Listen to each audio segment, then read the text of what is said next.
Hello friends, स्वागत है आप सभी का हमारे चैनल डिफेंस ऑनलाइन एजुकेशन। आज की वीडियो में हम एक नई सीरीज स्टार्ट करने वाले हैं जो रहेगी हमारी 2000 प्लस सीरीज। ये जो 2000 प्लस सीरीज है इसमें हम polity, history, geography, general science, static GK और साथ ही साथ इकोनॉमिक्स के जो मोस्ट इंपॉर्टेंट क्वेश्चन जो previously NDA, CDS, AFCAT, CAPF and other competitive exams like RRB, NTPC और अदर जो भी कॉम्पिटिटिव एग्जाम्स आपके वनडे एग्जाम्स होते हैं उनमें पूछे जाते हैं। तो ये सीरीज आपके लिए बहुत ही यूजफुल रहने वाली है। अगर आप डिफेंस एग्जाम्स की प्रिपरेशन कर रहे हैं, आप एफकेट, सीडीएस, एनडीए की प्रिपरेशन कर रहे हैं, तो आपके लिए ये सीरीज मोस्ट इंपॉर्टेंट सीरीज रहने वाली है। अगर आप ये सीरीज पूरी देख लेते हैं, यानी 2000 क्वेश्चन, 2000 से प्लस क्वेश्चन रहेंगे, अगर आप ये पूरी सीरीज देखते हैं तो आई एम श्योर कि आप जो ज्योग्राफी, पॉलिटी, हिस्ट्री, ज्योग्राफी यानी जो जनरल साइंस का और जीके का सेक्शन होता है, इसमें आप बहुत ही अच्छा स्कोर कर पाएंगे, क्योंकि ये एक ऐसा सब्जेक्ट है जो मोस्ट ऑफ बच्चों को नहीं आता है। जो एनडीए के प्रिपरेशन कर रहे हैं वो उनका बैकग्राउंड मैथ्स का रहता है, मोस्ट ऑफ द स्टूडेंट का बैकग्राउंड मैथ और फिजिक्स का रहता है, तो उनको पॉलिटी, हिस्ट्री और ज्योग्राफी में थोड़ी प्रॉब्लम्स आती हैं। तो उनके लिए ये चुनिंदा 2000 से कुछ ज्यादा क्वेश्चन आपके रहेंगे। अगर ये क्वेश्चन आप अच्छे से प्रिपेयर कर लेते हैं तो आपके लिए एक बहुत ही बड़ा प्लस पॉइंट रहेगा। ठीक है, तो एक वीडियो में मैं आपको बताऊं, यहाँ पर 10 क्वेश्चंस करीब कवर करूंगा, क्योंकि हर एक क्वेश्चन के साथ मैं आपको जो उसके ऑप्शंस हैं उसका डिटेल एनालिसिस भी करता रहूंगा। तो 10 क्वेश्चंस के साथ आपको करीब 10 क्वेश्चंस एक्स्ट्रा में भी तैयार हो जाएंगे, यानी 20 क्वेश्चन इस तरीके से आपके तैयार हो जाएंगे। लेकिन मैं क्वेश्चंस के नंबर ऑफ क्वेश्चन 10 ही रखूंगा और साथ में डिटेल उसका एनालिसिस भी करता रहूंगा। ठीक है, तो चलिए स्टार्ट करते हैं आज की ये क्लास। सबसे पहले जो हमारी स्लाइड यहाँ पर आती है, सबसे पहला क्वेश्चन है, the federal structure for India was first put forward by the, यानी भारत के लिए संघीय ढांचे को सबसे पहले रखा गया था। किस अधिनियम के द्वारा भारत के लिए संघीय ढांचे को रखा गया था? तो आपके ऑप्शंस दिए गए हैं यहाँ पर, act of 1909, act of 1919, act of 1935 या फिर एक्ट ऑफ 1947, यानी 1919 का अधिनियम, 1919 का अधिनियम, 1935 का अधिनियम या फिर 1947 का अधिनियम। ठीक है, इन सभी के बारे में हम एक बार डिटेल एनालिसिस करेंगे। ये सारे अधिनियम क्या थे, इन सभी के बारे में जो शॉर्ट चीजें हैं, शॉर्ट में हम समझने की कोशिश करते हैं। जो एक्ट ऑफ 1909 था, इसको हम क्या कहते हैं? मॉर्ले मिंटो रिफॉर्म, यानी मॉर्ले मिंटो सुधार के रूप में हम इसे जानते हैं। आपके एग्जाम में क्वेश्चन आ सकता है, मॉर्ले मिंटो सुधार किस अधिनियम को कहा जाता है? ठीक है, तो ये कौन सा है आपका ऑप्शन? एक्ट ऑफ 1909, इसको क्या कहा जाता है? मॉर्ले मिंटो सुधार। एक्ट ऑफ 1909 ये क्या है? मॉन्टेगू सैमफोर्ड सुधार के नाम से जाना जाता है, यानी मॉन्टेगू सैमफोर्ड रिफॉर्म के रूप में जाना जाता है। ठीक है, ये चीज क्लियर हो गई। अब जो एक्ट ऑफ 1935 है, ये क्या है? ये जो है, इस अधिनियम के द्वारा भारत, मतलब ब्रिटिश शासन ने जो सत्ता है वो भारत के लिए निर्धारित कर दी थी कि मतलब भारत जो सत्ता चलाएंगे वो भारत के लोग ही चलाएंगे। इसमें क्या है? 310 धाराएं और 10 अनुसूचियां थी। ठीक है, ये जो है, जो सबसे बड़ा इंपैक्ट आया था कॉन्स्टिट्यूशन पे, वो इसी का आया था, 1935 का। ठीक है, और एक्ट ऑफ 1947 क्या था? It is known as the Indian Independence Act. ठीक है, इंडियन इंडिपेंडेंस एक्ट अगर पूछा जा सकता है आपके एग्जाम्स में कि which of the following is called the Indian Independence act, तो ये कौन सा हो जाएगा आपका? Act of 1947। ठीक है, इसे भारतीय स्वतंत्रता अधिनियम के रूप में भी जाना जाता है। इसके बाद सत्ता को भारतीय जिम्मेदार भारतीयों के हाथ में सौंप दिया गया था। ठीक है, तो इससे हमारा क्लियर जो आंसर निकल के आया वो क्या है? एक्ट ऑफ 1935, यानी 1919 का अधिनियम, यही हमारा हो जाएगा राइट आंसर। चलिए नेक्स्ट क्वेश्चन की तरफ बढ़ते हैं। Which of the following exercise the most profound influence in forming the Indian constitution, निम्न में किसका भारतीय संविधान में सबसे गहरा प्रभाव पड़ा? अभी हमने पीछे पढ़ा था, जो आपका एक्ट ऑफ 1935 था, 1935, इसमें कितने 310 सेक्शंस थे। ठीक है, और 10 शेड्यूल्स थे। ठीक है, जो इसमें कितने थे? 310 सेक्शंस और 10 शेड्यूल्स थे।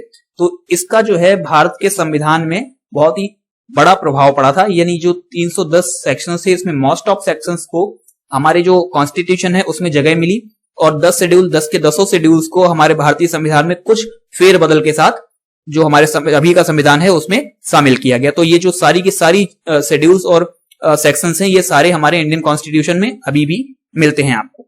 ठीक है, और उसके बाद कई सुधार हुए, उनमें सुधार अभी भी हो रहा है, लेकिन उनको जो मूलतः है वो एक्ट ऑफ 1935 से ही लिए गए थे। कुछ चीजें ब्रिटिश कॉन्स्टिट्यूशन से भी ली गई थी, कुछ चीजें यूएस कॉन्स्टिट्यूशन और इरिश कॉन्स्टिट्यूशन से भी ये चीजें कुछ ली गई थी। और उसके बारे में हम एक डिटेल वीडियो बना देंगे कि हमारे जो कॉन्स्टिट्यूशन है उसमें किस कंट्री से कौन सी चीजें ली गई हैं। ठीक है, उसके बारे में मैं एक डिटेल वीडियो बना दूंगा। चलिए अभी बढ़ते हैं नेक्स्ट क्वेश्चन की तरफ। भारत के संविधान में भारत का वर्णन किस रूप में है, यानी भारत में इंडियन कॉन्स्टिट्यूशन में भारत को किस रूप में वर्णित किया गया है।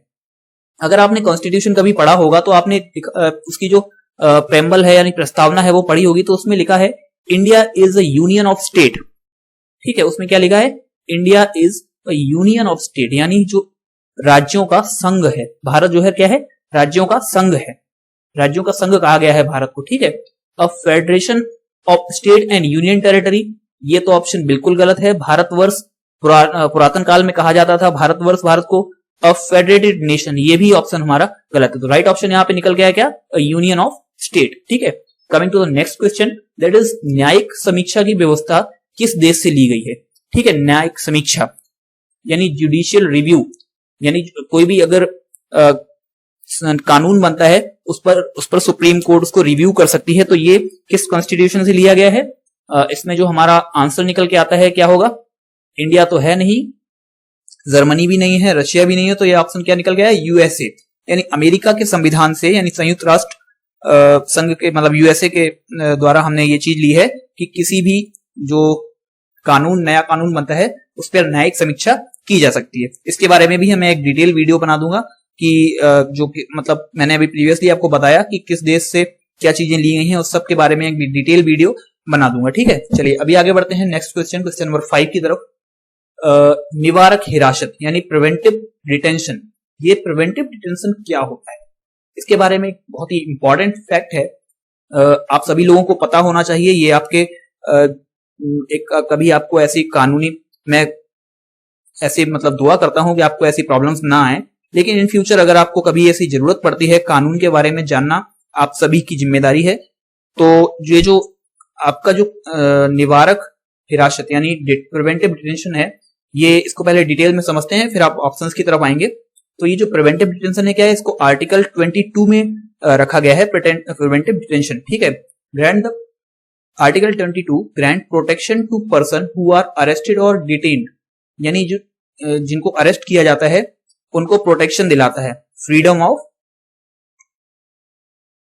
प्रोटेक्शन, ये जो है आपका आर्टिकल 22 में है। ठीक है, आपकी जो डिटेंशन होती है वो दो तरीके की होती है।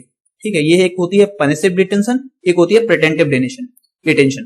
तो जो पनिशिव डिटेंशन होती है इसमें क्या होता है, अगर कोई दोषी है, उसके ऊपर केस चलता है और उसका केस साबित हो जाता है, तो उसको पनिशमेंट के लिए हिरासत में लिया जाता है, तो उसको क्या कहते हैं, पनिशिव डिटेंशन। ठीक है, अगर किसी जो दोषी है उसको हिरासत में लिया गया है, उस पर अभी कोई कार्रवाई नहीं हुई है, उसको सिर्फ इसलिए हिरासत में लिया गया है कि वो फ्यूचर में कोई और दूसरा ऑफेंस यानी दूसरा कुछ गड़बड़ ना कर दे, इसलिए उसको अगर हिरासत में लिया गया है तो वो क्या कहलाती है, प्रिटेंटिव डिटेंशन, यानी प्रिवेंट करने के लिए जो डिटेंशन है वो क्या कहलाती है, हमारी प्रिवेंटिव डिटेंशन। ठीक है, तो यहां पर क्या लिखा है, डिटेंशन विदाउट इंटेरोगेशन। ठीक है, बिना पूछताछ के हिरासत।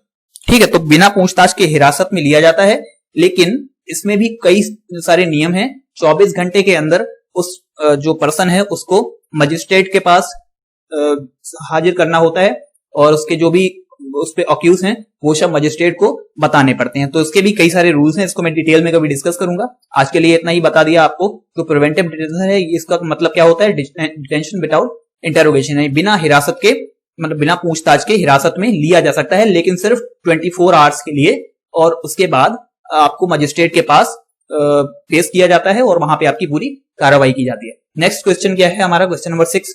भारत के संविधान सभा के गठन का आधार क्या था, संविधान सभा जो था उसके गठन का आधार क्या था। आपके ऑप्शंस दिए गए हैं, the revolution of Indian national Congress, the cabinet mission plan 1946, the Indian Independence act 1947, या फिर द राउंड टेबल कॉन्फ्रेंस 1930। ठीक है, तो इसके बारे में भी हम डिस्कस करेंगे डिटेल।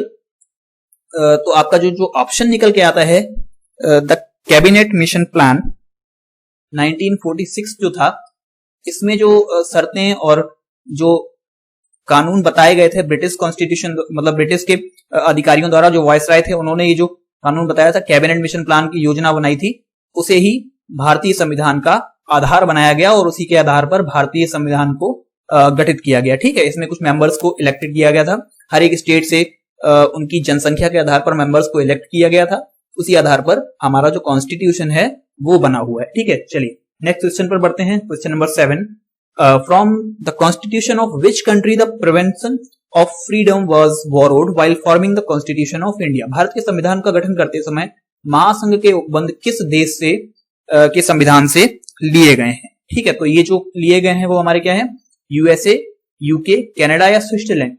तो आपका जो आंसर है इसका वो आएगा क्या, ऑप्शन सी कनाडा, यानी जो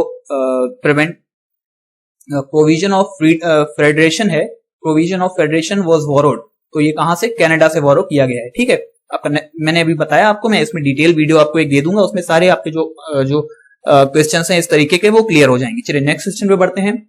Which among the following was not a member of Constituent Assembly established in July 1946? निम्न में कौन जुलाई 1946 में स्थापित संविधान सभा का सदस्य नहीं था? डॉक्टर राजेंद्र प्रसाद, के एम मुंशी, महात्मा गांधी या मौलाना अब्दुल कलाम आजाद। इन सब में से कौन था? आपको अगर पता है तो आप कमेंट में आप आंसर बताएंगे। चलिए डिस्कस करते हैं। डॉक्टर राजेंद्र प्रसाद, के एम मुंशी, महात्मा गांधी या फिर मौलाना अब्दुल कलाम आजाद। तो इसमें जो ऑप्शन सी है आपका, महात्मा गांधी थे, वो इसमें मेंबर नहीं थे। जो 1946 में स्थापित किया गया था संविधान सभा, उसमें जो महात्मा गांधी जी थे वो इसके सदस्य नहीं थे। ठीक है, चलिए नेक्स्ट क्वेश्चन की तरफ बढ़ते हैं। Who was the chairman of the drafting committee of constitution? भारतीय संविधान निर्माण समिति जो है उसका अध्यक्ष कौन था?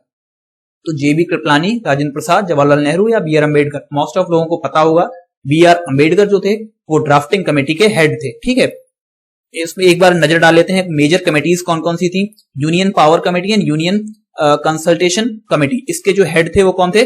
डॉक्टर जवाहरलाल नेहरू। ठीक है, प्रोविजनल कमेटी जो थी उसके हेड थे सरदार पटेल जी।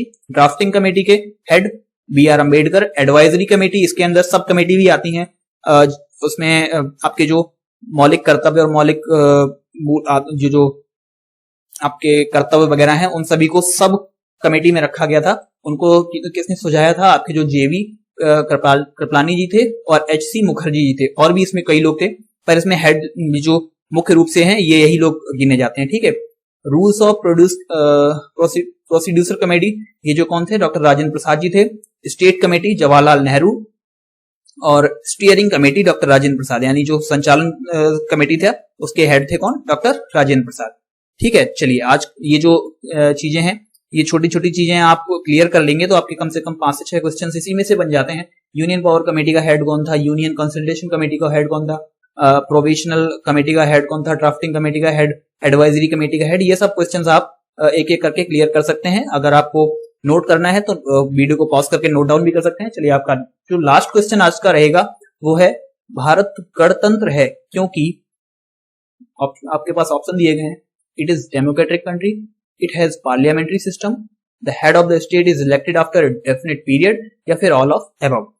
देखिए, गणतंत्र का मतलब वो होता है कि यहां पर जो सत्ता है वो एक हाथ में ना रहे।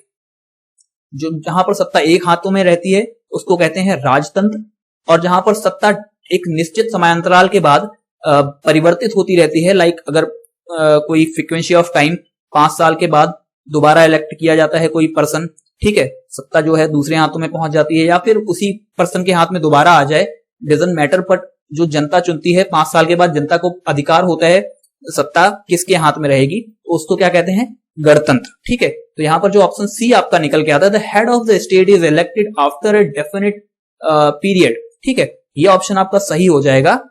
क्यों? क्योंकि अगर नहीं बदलेगा तब तो फिर राजतंत्र हो जाएगा यहाँ पर, लेकिन गणतंत्र पूछा गया तो गणतंत्र ऑप्शन सी ही होगा। The head of the state is elected after a definite period of time. ठीक है, तो आज के जो 10 क्वेश्चन है ये आई होप क्लियर हो गया होगा आप सभी को। मैंने हिंदी और इंग्लिश दोनों में चीजों को कवर करने की कोशिश की है, फिर भी अगर आपको समझ में नहीं आता है तो आप कमेंट में एक बार बता सकते हैं।